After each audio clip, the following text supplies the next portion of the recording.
what role you played at Monzo, and a little bit about what that looked like. Yeah, sure. So my name's Tristan Thomas. I joined Monzo back in September 2015, I think, and this was before we launched a product. We had about 10 to 15 people on the team. I joined as a community manager, and I would like to say there was, I could see the future of Monzo ahead. I knew how successful it was going to be, and sort of joined because of that. And that's probably not quite true. And really, it was a case of I'd moved back to London from living abroad and wanted to try out the world of tech startups. And so Monzo had this role opening, and it felt like a really good way into what seemed like a sort of quite fun tech startup with people that were interesting and with a fun idea. So joined in September of 2015. Spent about a year working as the community manager there, building out the beginnings of what we thought of as community at Monzo, running hackathons and building out the forum and social media and crowdfunding. And then did a year as a product manager, just under a year, building out our first Android app to assuage the Android fans who were very frustrated when we started as iOS only. And then took over running what was then a very small marketing team in 2017 and built that team out over the next few years to about 25 people. Where did the impetus to start with a community come from? It's gradually growing a lot of traction, but even just 5 years ago, it wasn't such a common thing to think about. Like, where did that come from, do you think?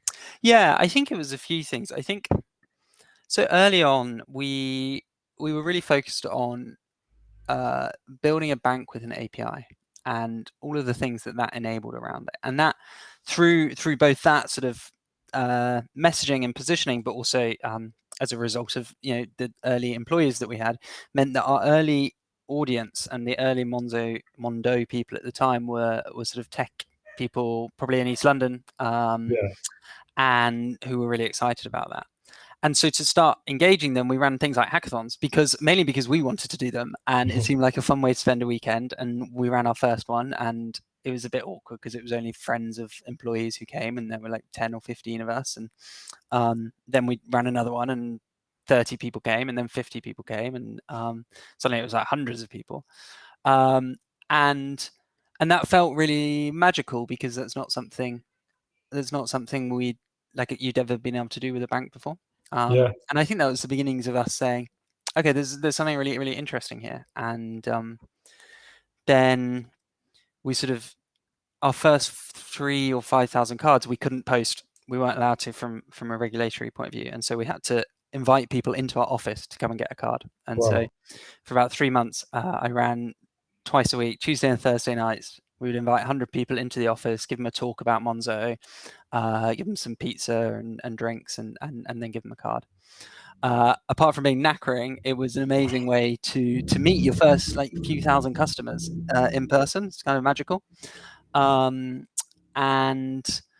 so then we thought about how do we continue doing that even once we're sending out cards in the post? How do we continue getting that feeling where we literally know every customer?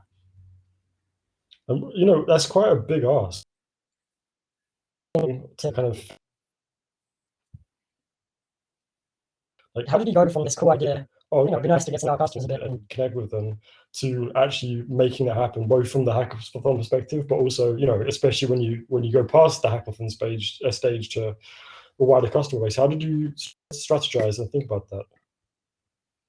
Yeah, I think so early on it was relatively easy because it was quite a small number of people, just host it in our office, and that was quite straightforward.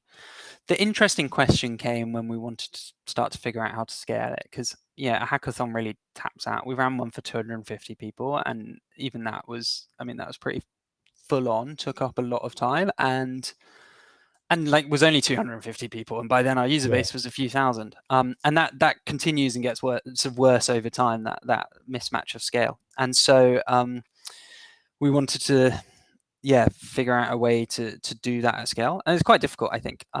The way we ended up thinking about it was a sort of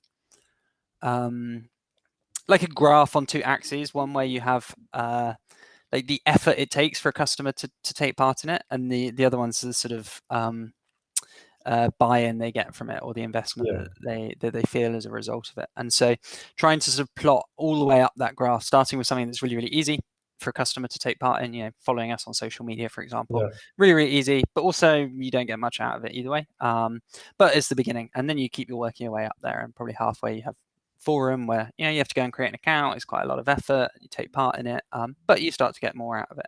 And then at the top you have something like crowdfunding, which is your real money going into it, and also then amazing investment from a customer. Awesome. That actually ties in really well with what Lucia said. Lucia actually works with me at Cover, because I'm working with Cover still too. She says, what was the most compelling value proposition? You just froze. Oh,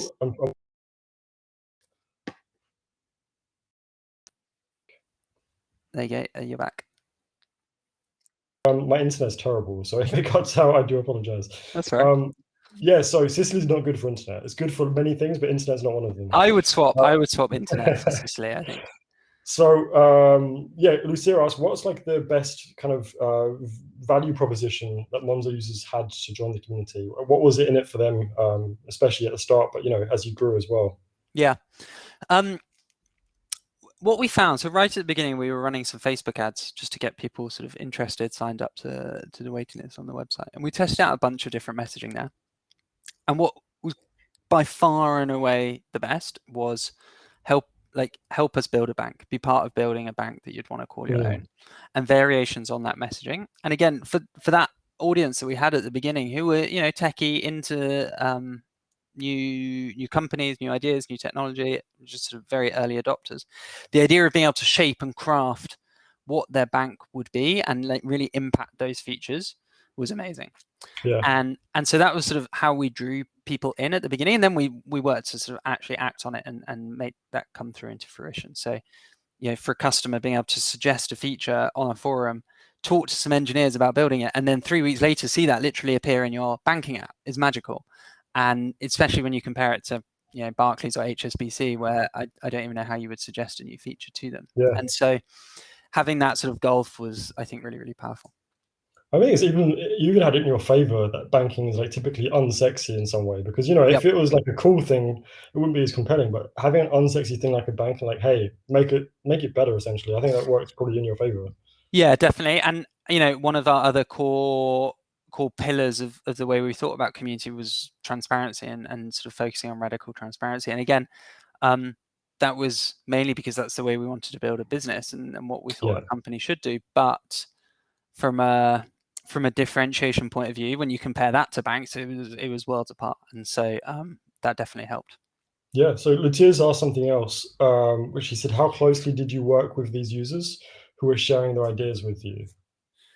Early on, very, very closely. Like we would be running monthly hackathons. We would have given out the cards in person to them. They'd be chatting with us over intercom for customer support, and then they'd be in the forum. And so we literally knew people within that group. And I still see some of the early Monzo community people, and we got it because I think partly because it evolved so organically. Like I see so many companies now start and say, right, we're going to build a community. So you start a forum and it's all a bit awkward and no one really joins in. And because we didn't start it like that, because we started it as like, right, here's a genuine place, come and join in. This is part of how you give feedback, and staff would join in. We would literally, our head of design, Hugo, would post designs that he'd just done that day, pop them in. Overnight, we get a bunch of feedback and then edit the next day. And so that was the way to do it, because I think the other misconception is that when you do community, you basically outsource your sort of product ideas and development. And again, you really want to avoid that. Building by committee from your customers is not necessarily the way to do it. You want to figure out how to build it as part of the process rather than just be the ideas bit. So how do you take something, show it to customers, get feedback, iterate on it, all of that sort of thing. So yeah, it was I mean, it's very, very close between customers and their company. That brings up a really good point, which I'd like to mention, actually. If you basically open up the floodgates and say, hey, send us your ideas, you're going to end up with like really overwhelmed, engineers and pretty pissed off customers that nothing's actually being implemented. Like, how do you kind of get the balance right of like opening up for ideas, but also, making people not feel like they're not going anywhere and that it's worthless to build the sharing in the first place? Yeah. So the way we solved that, and this worked really well early on, was difficult to scale, was building out a transparent product roadmap. And so literally saying, here, we sort of split it into 3 columns, like here's what we're building next, here's what we're going to build soon, and here are ideas that we want to build in the future, but we don't know when. And that worked really, really well for exactly that reason, because someone could suggest something. If it was a totally new idea, we could pop it on and they would already see some outcome from that. And if it was something that was already suggested, they probably didn't suggest it in the first place, but we could direct them to that, and they could track it through. And then being able to see things moving through that, even if it wasn't your idea moving through it, but seeing other ideas moving through and knowing those were also submitted by customers was really helpful for people, because you can then understand what's going on. You might disagree with the prioritization, but that's kind of fine. Like, you can have a disagreement about that as long as you understand what is going on and how things are moving through it. And so again, like defaulting to transparency throughout that to try and, because on the whole, like I think you make reasonable decisions based on the information you have, and if you can share that with customers, then they also probably make reasonable decisions based on the information they have. And often the challenge between companies and customers is because that there's real asymmetry in that information, and so customers will understandably jump to conclusions, and then that can seem bewildering from inside a company, and you just end up with 2 groups of people who are very misaligned. Yeah, no, I was browsing the Monzo community earlier just for some inspiration for this chat, and I saw when you decided how to deal with foreign transaction fees, amazing way. Like, there was a problem, and you could quite easily kind of come up with your own solution, make it happen, and then customers deal with it. But you didn't. You kind of actually got their opinion and got them to vote. Like, really kind of an inspirational 2-way conversation about these issues. Yeah, exactly, and that goes back to that information sharing. Like, we had to implement fees because it was costing us so much money for people to take out cash abroad, and when we shared that information, we shared it like very, very clearly, like, here's exactly how much it costs us, here's what other banks charge. People, they wanted to support Monzo, they wanted us to be a company that was around for the long term, and so could understand why we needed to implement fees. And again, they might disagree on the exact way we implemented it, but we tried to do that with customers as much as possible, and lay out the reasoning so they could at least understand why it was happening. Yeah. You started off with this based hackathon like that, and eventually needed to scale that up to something bigger. I noticed you're using Discourse, right, as the main community software. How did you do that? So, what was the decision process, and how did you make sure that it works just as well in Discourse than it did in the office? I think the decision process was, I created an account on like 10 different forum software, and I think they're all like, what's it, PHPBB or something. Like, it's just this awful forum software that's clearly been around from the 90s. And Discourse was at the time the only one that had like felt in any way modern, and so it was a very easy choice, honestly. And we just got it up like one night. It was hosted by Discourse. Just create a SaaS plan, and then we were happy days. Great. And how did you take the strategically? So you chose Discourse because it was really good. We had Jeff Atwood, the founder of Discourse. I spoke to him a few months ago on this AMA. So he's a really cool guy as well. Yeah, he's amazing, because we over time had some problems with Discourse, and once or twice he literally replied personally to apologize for downtime and things like that. He's an absolute legend. He sent me stickers, no pressure or anything. He sent me stickers as a thank you for being. I don't work for Monzo anymore. I don't have any stickers. All I've got is some old manky t-shirts I can send you. That works for me. I'm up for small manky t-shirts. So how did strategically then, like, building a cool event in the office is you grab in some beers, you grab some pizzas, you kind of make people feel chilled, welcome them, really friendly, right? How do you take that experience but take it to the Discourse as well? Yeah,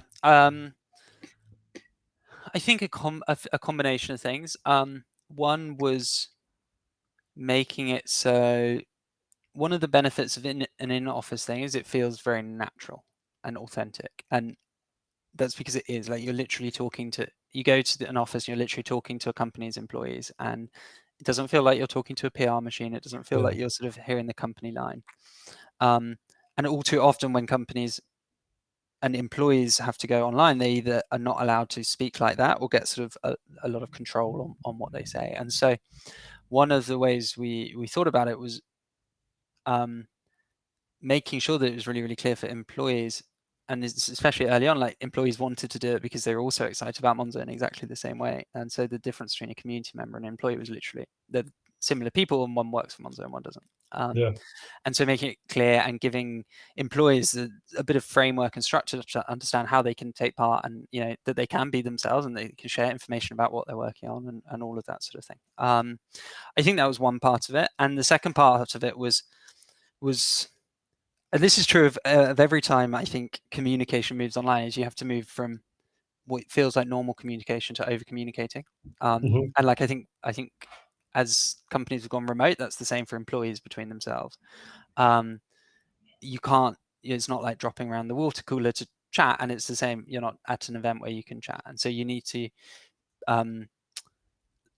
ensure that the company as a whole is really, really oversharing what we're doing so that people always feel like they're a part of it. And then supplementing it with real world events. Like I don't think it's an either or, and I think mutually exclusively it's very difficult to make it work. And so sort of we continued for the vast majority of the next 4 years doing what we call monthly open offices, where, I mean, there was the same idea. People would come in, we'd do some food and some drinks and spend a few hours on a Wednesday evening sort of sharing more about what was going on at Monzo.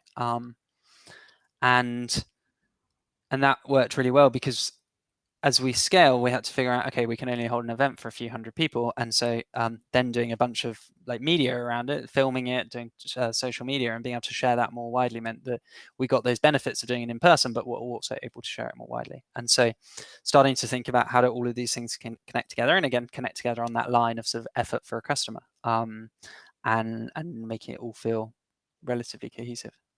Yeah, when it comes to like the oversharing and the, just being active in the forum, like how did you structure that? Was it just spontaneous? Did you have like a content schedule? How much planning went into that? No, it was very spontaneous. It was not like okay, this person has to post this day. It was because again, like people genuinely, like employees enjoyed hanging out on there, and so that worked really well. So occasionally we'd be talking about something in stand up and be like, oh, why don't we share that on the forum? And then that person would be like, yeah, go do that, fine. But that was as far as it got in terms of planning. And again, I think that speaks to that, like making it really authentic, not building a community because we want to build a community and tick that off on our fundraising deck, but instead because like we actually enjoyed it and wanted to be a part of it. Awesome. Let's ask another really great question. Was there any limit to your transparency, like sensitive topics? And if so, how did you kind of navigate that? So this changes over time, changed as we got scale, changed as we became a fully licensed bank. And so early on, no, not really. We wrote a blog post once about how we thought about it, which is that this sort of notion of defaulting to transparency, that traditionally a company assumes everything is private, everything is secret, and then thinks about the one or two things they're going to share and does them as press release or something. And we want to take the opposite approach, say, let's assume that we can share everything. But then all you need to do is think through, are there reasons why we shouldn't share it? And then when you do it that way, when you sort of change your mindset and the framework you're thinking about it, you actually find that 99.9% of things can be shared. Awesome. So early on, we shared, there was no limits except for progress of our banking license, which from a regulatory point of view, we had to be more opaque about, but everything else we shared. That changed over time with scale. It's very easy to share a lot with a group of 400 or 500 people who really understand what's going on and are really bought in. It's harder when every time you share something that gets reported in TechCrunch and without the context of being involved for the few months before that. And so that has to change over time. But yeah, early on, very few limits at all. Awesome. Cool. Thank you. Lucy, if you've got any follow-up questions to that, let us know. And Ross also asked, Can you talk about what marketing and community experiments you did, particularly those which didn't work? Like, were there anything you tried which didn't work very well, especially when it comes to kind of growing that community? Yeah. How long have you got? What is some good ones? So one of the things we tried as we were thinking about, figuring out, and this is sort of somewhere between marketing and community, I think, figuring out how to scale up giving out cards. Was thinking we had this idea we could seed cards in cool startups, and so we would go at a lunchtime and do like a sort of lunch and learn in cool startups in London. And the idea was, we'd explain about what Monzo is and we'd give it to 10 or 20 people, but 10 or 20 people at a cool startup would be quite influential. And if we could get everyone at, where did we go? Packed Coffee and City Mapper and a bunch of these others. If we could get everyone there using Monzo, then that would be, it would feel like everyone's using Monzo, and it'd be really a really good thing for growth and for communities as part of that. Actually, it just turns out it's a lot of time and a lot of effort. And we would send 3 people, and they'd leave at 11 and get back at 3 and not get any other work done that day. And we would have given out 20 cards, and very, very inefficient. So we did 5 or 10 of them and then swiftly stopped that. From a pure community aspect, we spent time. One of the challenges of community, I think, is setting metrics and KPIs, and especially getting like ROI numbers for it. And we spent some time really fumbling around there, trying to figure out like what is the number we're driving. We try, we'd do a quarter and say, okay, we're focused on improving monthly active users, or a quarter on daily actives, or a quarter on signups, or a quarter on like frequency of posting, all of these things. And it, like, none of them really worked, because you end up sort of overly focusing on just that thing. You move into like growth hacking-y things, which start to feel very inauthentic, and was very, basically spent a lot of time spinning our wheels there. One of the good things that came out of that was, I think, an acceptance, a company acceptance that we wouldn't always, and actually probably more most of the time, wouldn't be able to measure the ROI of community in a really directly attributable way. And that was okay, and getting comfortable with that, and saying, we've seen all of the good things that have come out of community from a sort of qualitative perspective, and now we need to, make a bit of a logic jump to say this impacts us quantitatively. Yeah. It's a Thursday night, I can barely speak, and sort of say this, it does impact the metrics, and we need to be able to believe that. And we can see some directional things to say that's directionally correct, but we needed to make that logic jump. And so, that was definitely one of the big mistakes we made early on, was just sort of trying to spend too much time trying to prove that out. Was there any specific metrics you decided to keep, or did you just throw everything out and keep it purely qualitative? We kept metrics to understand like health of community, but focused much less on like having them as sort of OKRs or KPIs, and instead, actually sometimes moving more to output goals rather than outcome goals, because it was very hard to measure the outcome goals. And it's sort of the opposite of most good goal setting techniques, but I think sometimes it's necessary. Like sometimes someone, engaging, having someone on the forum to engage, posting X times, all of those things can actually be beneficial, even if you can't say that's increased signups by X%. Okay, cool. Lucia asked another one actually about kind of the future of where communities are evolving. Like we mentioned earlier, a lot more people are kind of opening their eyes up to what communities are and what they could be. What do you think is next for communities in general, as far as startups and stuff are concerned? Ooh, interesting question. A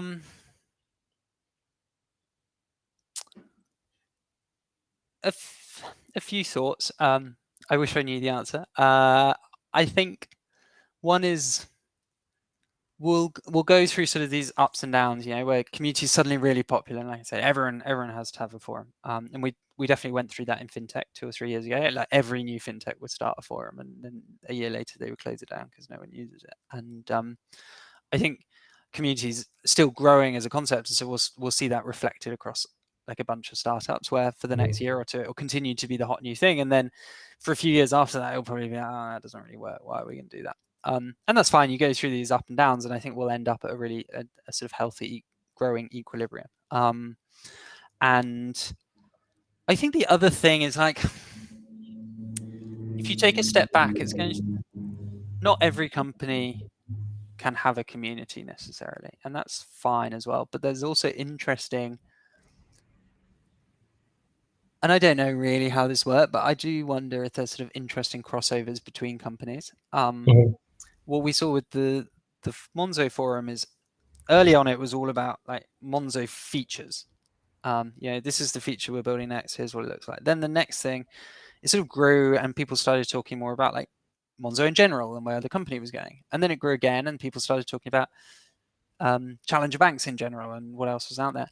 And now, if you go on, people are talking about what film they watched last night and all of these sorts of things. And so it sort of grows in its surface area, and I think that's really, really cool. And I also wonder whether that means that a Monzo community forum doesn't need to just be owned by Monzo. Like, what would it look like if you sort of spread that across companies, and like almost in the way with Slack, where you have a bunch of channels that are specific to your company, and then you have Slack Connect, where you share channels with other companies. Yeah. What would that look like for community forums? I think could be quite interesting. Definitely. Going up with all the other challenges. All right, it's good. That's one of the great things about startups, is often a lot of them do kind of work with each other to some extent, and have brainstorm breakfasts or whatever it might be, because there is a lot of transfer of information and inspiration which comes from that. So yeah, exactly. I hope that's the case. Ross has asked, so you mentioned about the crowdfunding thing earlier. That was almost the biggest ask that you asked your community for. Yeah. Why did you guys decide to do that? And he said, what could be improved, and what would you do if you did it again? Good question. So we decided to do it because it was at the top of the pyramid. It's like, this is the best way we can think of to get our customers more bought into what we're doing, and also give them the chance to own a piece of hopefully what will be a success in the future. And at the we did 3 rounds in total: 1 million, 5 million, and 20 million. And all of those times we did it aligned alongside a big institutional raise, and we did it because we wanted people to get involved and not because of the money. Like, crowdfunding takes time, it's an effort. If you're already raising money, it's much quicker and easier to just sort of raise it from your existing or your new VC investors. So we wanted to say, okay, let's involve customers, and it was like, how do we involve the highest number of customers? And so we set a maximum of £1,000 investment. We set a really low minimum of £10, so we could get as many people as possible involved. And they were hugely successful. I think we tried a few different tactics. Like the first one, we didn't expect to be anywhere near as successful. We crashed Crowdcube. It took like 4 days. We had to build a very scrappy alternative using Typeform, and that was a good learning. The second one was, I think, probably our biggest failure in some ways, because we had 5 or 6 million available, and we asked people to pre-register because we knew there was going to be a lot of demand. We wanted to find a way to sort of make that fairer. So we asked people to pre-register, tell us how much they wanted to invest, and then we would randomly select people to invest. It seemed like a really good idea at the time. It's like, fair, everyone gets the same. It's not about fastest finger first. And actually what happened is we had like £12.5 million pledged, and so we only had 5 million to give out, and so we ended up disappointing more than 50% of people. And so it was great if you got in, but our aim of involving people and giving people a piece of Monzo, we really failed there, I think, because more than 50% of people were disappointed.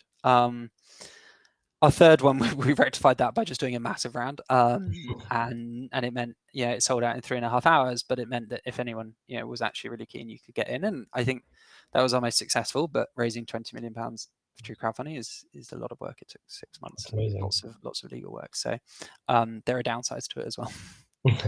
How did you rectify it with the round 2 people, like those who weren't successful? Did you actively do anything to try and fix that, or did you just kind of let it fly? Yeah, like we specifically, I can't remember exactly. We gave them some of the perks that that people who had got in would get, and I think gave them early access to the next round or something like that. I can't remember, but I mean, like, again, in a bit of a panic when we realized what the outcome was going to be, that we sort of had to say, how can we make this as good as it can be? We can't fix it, but make it better. Awesome.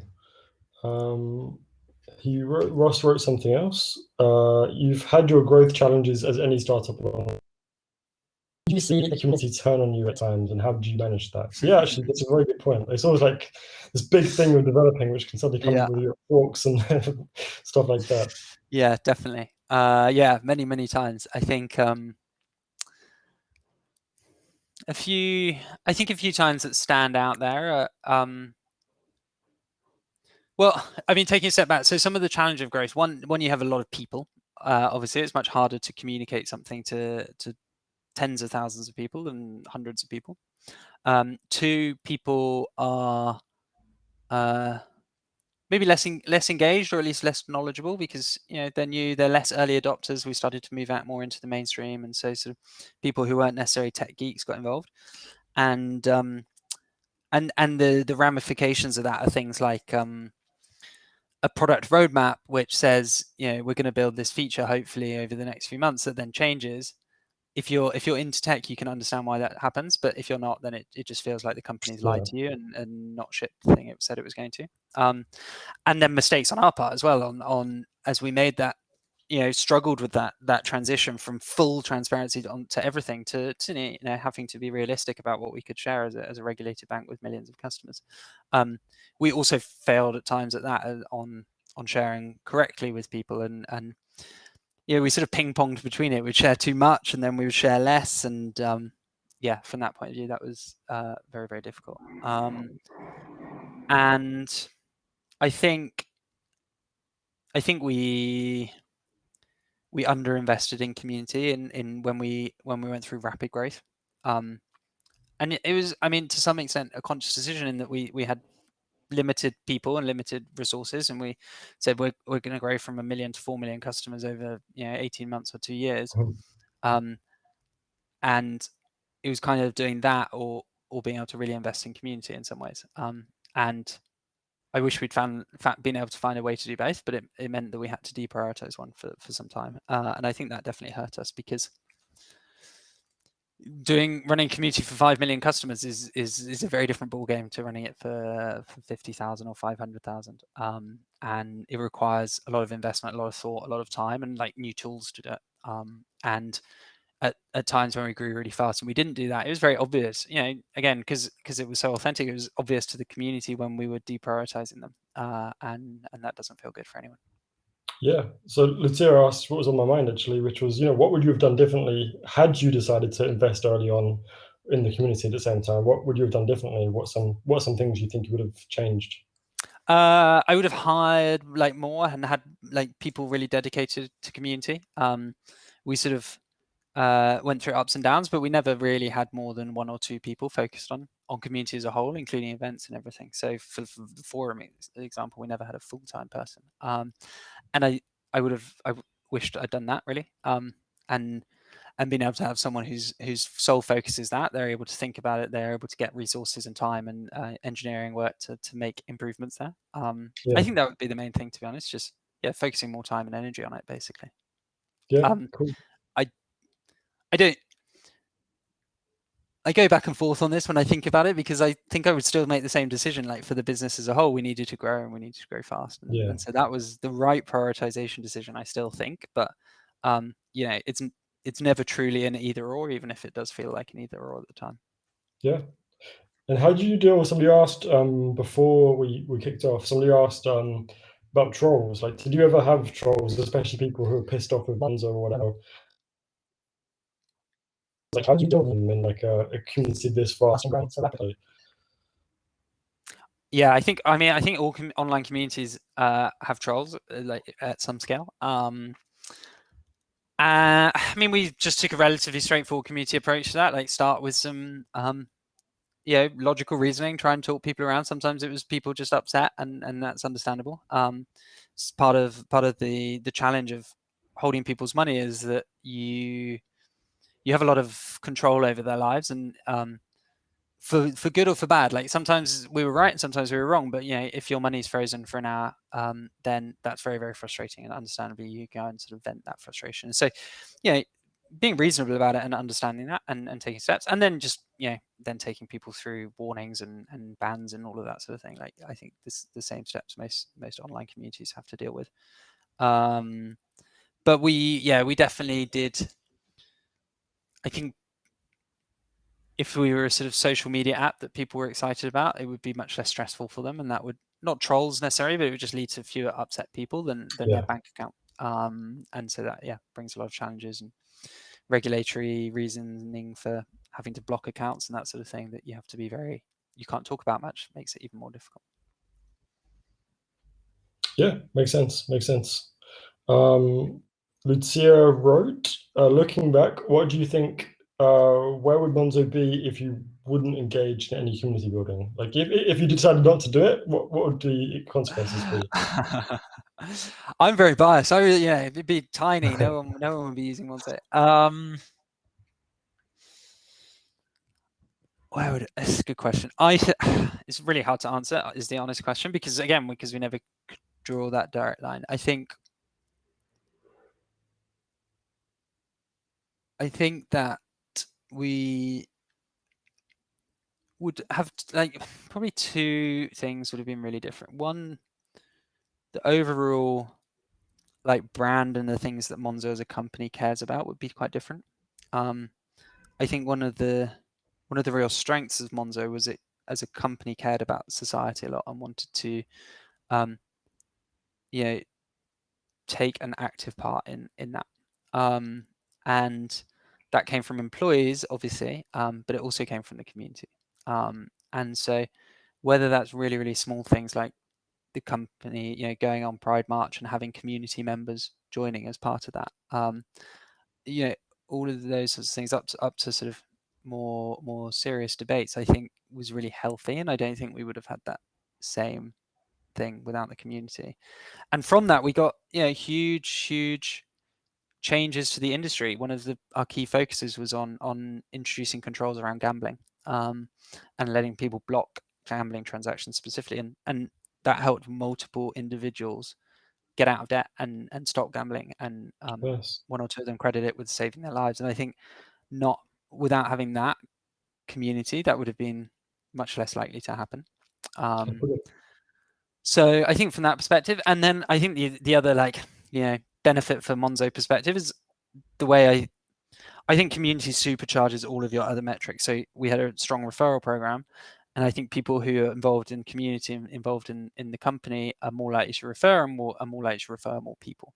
And so you sort of supercharge your referral program. And I think the same is true across a bunch of other metrics. And so we'll never be able to prove, I'm very biased, but I think contributed a lot to growth.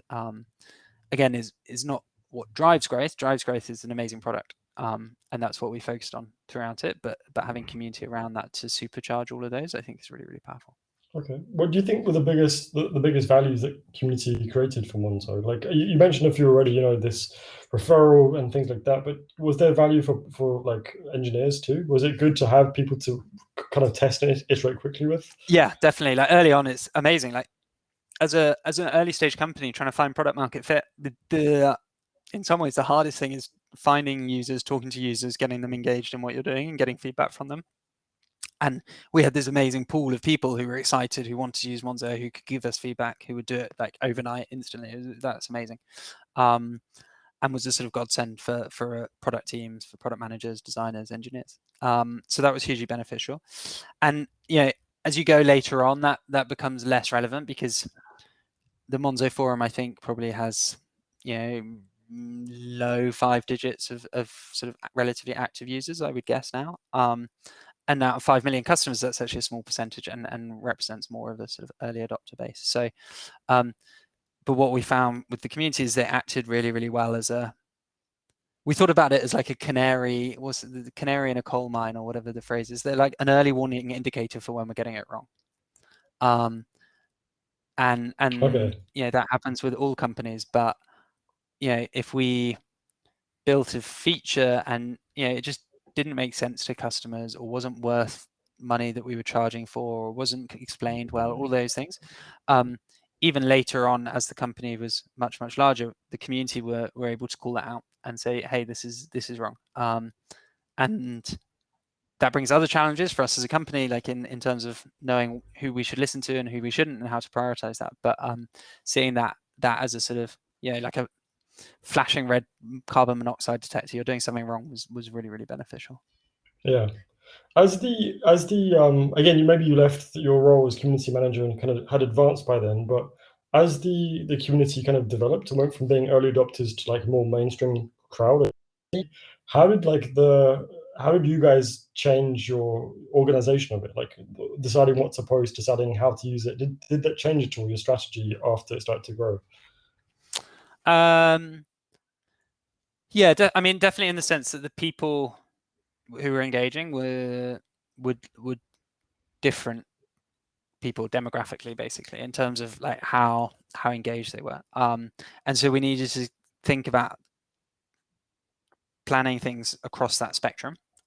So for events, for example, the way we thought about it was sort of, we would run a few events a month, and we would want some of them for the Uber Monzo geeks who really want to know all about the new feature we're building, come and talk to engineers who built it, really understand the technology behind them, all the way to events at the other end of the spectrum that were very general and more like, let's help people, let's educate, or run sessions on investing or money management, or even like bigger financial system questions that attracts a different person, and everything in between that. And so trying to think about everything we did from a community perspective, whether that was events on that spectrum, or blog posts on that spectrum, or even on the forum, giving places for people to have those discussions about the new API that we've just built, all the way through to what they're going to have for dinner, and having that spread, and making sure we were sort of hitting all of those across a period of time. Okay. I think that was probably the main change with scale, was you just get a different kind of user.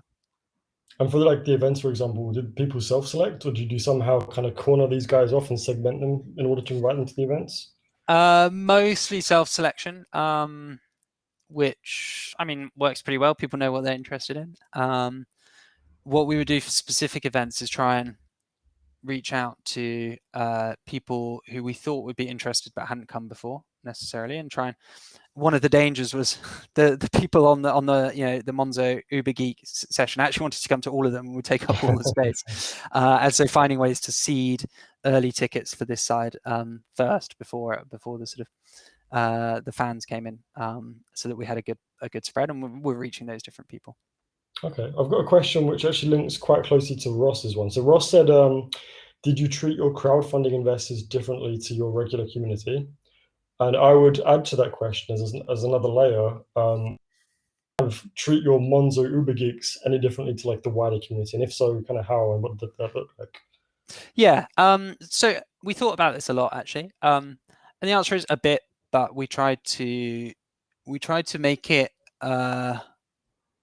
like a portion of the whole rather than a separate thing, because lots of people hadn't been able to take part in crowdfunding because they couldn't get in, or lots of people couldn't afford it. We didn't want to exclude people just because of that. And so we gave some perks for crowdfunding investors, things like getting a card with an investor on, but tried to steer clear of giving, making. We didn't want to build out two communities of people. We wanted to try and keep them the same. And so, if you were on the forum, you got a badge saying you're a crowdfunding investor, but you didn't get access to a private forum. And trying to find that balance across everything, basically, where everyone could be involved and could feel involved, regardless of the sort of monetary input to it. We did a few other things for crowdfunding investors. We sent them a sort of quarterly investor update, and that sort of thing, that were more investment focused. But yeah, as a whole, tried to keep people pretty similar there. Cool. And the same, I think, is true for the sort of Monzo Uber fan site. I think seeing it as one community, at least in an aim of seeing it as one community, and the same with like community with employees in it as well, I think is really beneficial. You don't want to be, you want to understand who your customers are, you want to segment them out from that point, but you don't want to be really segmenting people out from a community perspective, because it feels a bit feels a bit like opposites, doesn't it? Building a community and then segmenting people out separately. Yeah. Okay, great question. Great. Jeremy has got a question. He says, what was the biggest lesson you learned during your time at Monzo that you've now gone on to apply to other ventures? Good question. The biggest, I think the most surprising thing for me, and this is not community related, was the sort of all of the things that growing and scale brings. And when we were a 20-person company, I could never understand how a company, large companies could move so slowly. You've got 20 employees and we could build things really, really fast. And so I was thinking, 2,000 employees, we should be able to build things 100 times as fast. And that's like, it seems obvious now, but it's so far from the truth. As you grow and scale, complexity massively increases. You also need more people just to run the business as usual in the day-to-day. You need more people to manage the people. You need all of these things. And so it's surprisingly hard to get things done in a 2,000 person organization compared to a 200 or a 20-person organization. And that was really surprising. And I think the most useful things for me personally were the things I learned there. And like the advantage for me of joining Monzo when it was 10, 15 people and growing to 1,500 was I got to see 4 or 5 different companies during that time and understand how a 10-person company works, understand how a 50-person and a 100-person and a 500-person and 1,500, and they're all very, very different companies. You have to run them in very different ways. And being able to see that and see the sort of transition, and we got lots of things right, we got lots of things wrong, and being able to see that from the inside was amazing, and I hope very useful in the future. And have you got a preference to which level of company you enjoyed the most? Was it like when you were really small? Was it somewhere around the middle? I mean, this is part of the reason I decided to move on. I really liked the early stage where you could move really fast and figure things out as you go. And 10 to 100 people, I think, was amazing. Cool. Let me we've spoken obviously mostly about community CMX event, but let me. You finished up as VP of marketing at Monzo, right? Yeah. How did that growth change for you for you personally? How did you go from community manager to VP of growth, and what did that transition look like, and kind of what did you learn from being VP of marketing? Yeah, so I mean, broadly, there was a lot of crossover between them.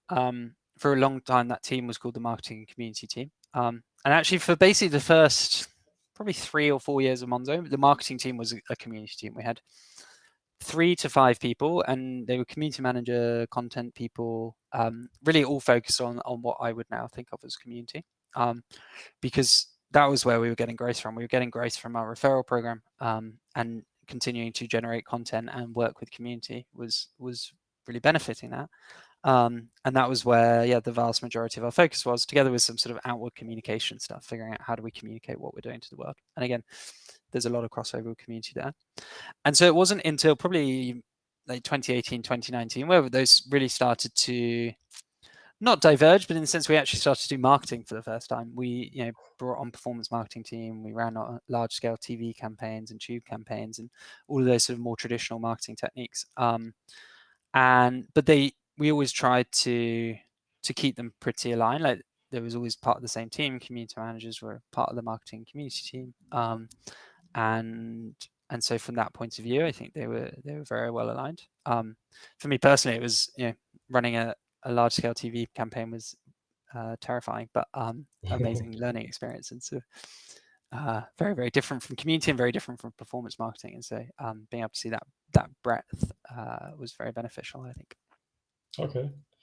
And what this question is like about you as a person, like what do you think it was about you that led to this success? Obviously, you were leading a lot of this community stuff. So you had lots of other support and a great team with you as well. But what do you think makes Tristan Thomas good at community, and how did that inspire the decisions you made? I mean, I think it's mainly the team. Honestly, we had amazing community managers, amazing team. I think one of the things I had, and I think this is true of the team as a whole, like I think we hired specifically for it, was that a lot of the team had not necessarily worked in marketing or community stuff before. And that brings with it challenges, and we felt those challenges later on, and I personally felt those challenges. But it also brings huge benefits because you approach things with fresh eyes and from sort of first principles. And I think that's really, really beneficial. And the thing we really tested for in hiring was like being able to communicate well with customers. And it sounds really easy, but it's actually very difficult. And you see so many companies get it wrong for even what should be simple announcements. Being able to understand what a customer is thinking now, what a customer's likely to think when you say whatever you're going to say, and how to craft it so that it's not about spin. It's not like trying to make the customer say, like, that's the most annoying thing. Like, marketing people try and spin stuff because they're like, well, if I say it like this, then customers will think this. And it's not really true, because customers are independent, smart individuals. And so, again, being open and transparent and thinking about how all of these things will be perceived, and giving the context so that people are able to make decisions, I think was really useful for me personally, and one of the things that helped us as a team. Brilliant. I've got another question, but before I ask my question, guys, we've got about 8 minutes to go or so. Any last questions or even just thoughts to pass on to Tristan? Now's the time to smash them in the comments. So yeah, 10 minutes, well, no, 7 minutes left now, so not long left. I have the question for you, if I remember it now after this build, was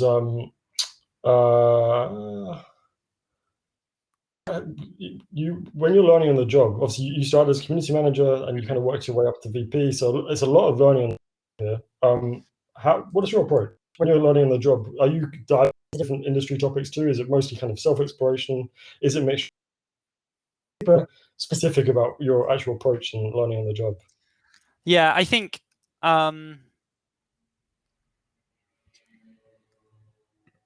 mainly like trying and getting it wrong was the main thing. There was a time where I was like, okay, I really need to skill up here, and I spent some time trying to read marketing books and marketing courses, and it all felt so antiquated and irrelevant. Basically, like, I could learn, and this is almost certainly not true. It's a very conceited thing. Like, I think it felt like I could learn the same in a month as you could on like a year-long marketing course by like going and doing it. And we made a bunch of mistakes through that, but understanding what are the big mistakes that you can't make, and what are small mistakes that you can make and learn from, I think was useful. And then the biggest thing for me that I really struggled with for a long time was hiring amazing people who are experts in their field. And I think for too long we were in this position where we had these like an amazing team of people who didn't have marketing and community expertise, and that was really, really powerful for the reasons I talked about earlier. But it also meant we didn't have that experience and expertise of what works well, how to do things properly, and sort of bringing that other perspective. And I sort of fought that for a long time and didn't bring those people in because I don't know, like, selfishness, I think, probably. And that really hurt us for a time, because it felt like we really struggled because we didn't have that expertise. And when we did suddenly hire these people who were experts in their field and like 10 times, 100 times better than me at what they were brought in to do, it was revelatory. Like, I remember that first time being like, this is what it feels like to have someone who's amazing working for you, because they just uplifted everything, and then was someone that I was able to learn from, which was great. And then I think the other big challenge is around like people management and leadership. And for me, the most useful thing there was getting a coach and spending real time on it, and understanding that this is not something that you can just wing, because it's people's lives and you have to focus on it. Great answer. Max had posted something, but I think it's disappeared. Oh, here it is. It's back. What recommendations would you have for marketers and community managers who are starting in fintechs now? Is there anything you'd recommend to them? Oh, interesting. I mean,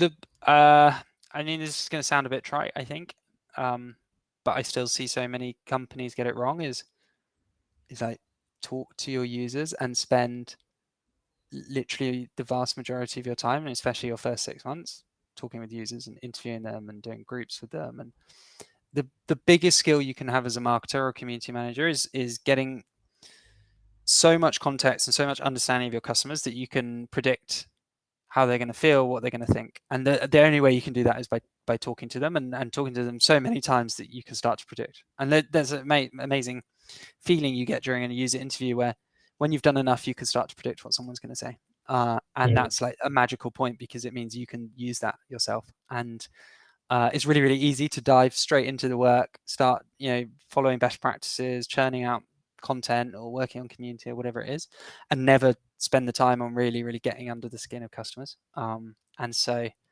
it's hard to do because it takes a lot of time and it's frustrating, and you're like, I just want to get started. But spending that time to talk to like 50 or 100 customers and really get under the skin, I think is the most beneficial thing. And how does that look like very strategically? Is that literally jumping on calls with them? Is that kind of just polls, surveys, or is it like a mixture? No, not so. Like talking one-on-one with people. Like yeah. Either like if you've got existing customers, reach out to them on email, jump on a video call with them, spend an hour talking with them, work through, like build out a spreadsheet that's got the same questions for each person. If that's in fintech, it might be understanding their current financial habits, how they think about finances today, challenges they've got, then talking about what you're doing, understanding how that would help them or not. And sort of doing that really, really consistently for like 50 plus people. Okay. Last call for questions, if anyone's got any. If not, we'll slowly start to wrap up. So just shove your questions in the comments if you've got anything. If not, we'll wrap up. And just while we're waiting for any last questions, Tristan, is there anyone who particularly inspired you in the industry, or any community manager who's doing a great job at another startup or somewhere else in the community world? Oh, good question.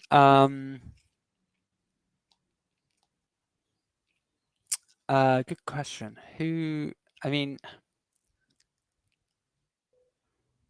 One of the this is probably a relatively unhelpful answer from a fintech perspective. One of the like people's like companies I really looked up to for building community was Money Saving Expert, because they'd done this amazing. Like one of our challenges was always like, how many people, like what is the maximum people who can be interested in being on a forum for Monzo? And it's really easy to lowball that. And then you go on to Money Saving Expert, it's like 3.5 million users or something crazy, and literally like tens of thousands of posts. And that was, I'm not going to say Martin Lewis for community expert, because it's probably not that useful, but like seeing what they've been able to build was really, really inspiring for me, because it's like, okay, this is possible. This is how we can get to scale. Awesome. Okay, one last question from Lucia, then we're going to wrap it up. So Lucia asked, do you work directly with user researchers? And if you did, what did it look like and how did it work? Yeah, so early on we didn't have user researchers. Small startup. Like frankly didn't appreciate the value at the time, and so we sort of wing it. Later on we had amazing user researchers and taught all of us a lot about how to run proper user research rather than just asking random questions. So that was really, really beneficial. Like the honest answer is most of the time we spent with user researchers was more focused on like product and marketing than community stuff. And I think that was a prioritization decision, again, like probably to the detriment of community. We spent a bit of time really trying to understand on the forum, but we're never able to invest enough. So the way, and a user research team was really, really good at this. The way they approached it was to build out training and support so that people could go and do it themselves. And so our community managers would then go and do that. And probably not quite as well as a user researcher, but being able to level everyone up was really beneficial. Brilliant. Cool. Well, I think that's a wrap. That's bang on my time, 6 your time. I just wanted to say thank you so much for taking some time out to chat with me. I know that I've learned a shit ton just from speaking to you, and there's been a lot of questions live as well, so I'm sure a lot of people watching live also learned a lot. Is there anything last minute things you want to say or mention before we wrap up? No, thank you for having me. It's been really fun. My pleasure. My pleasure. Thanks so much for jumping in, everyone. Speak to you guys hopefully this time next month with an interview. Cool. See you later. Bye.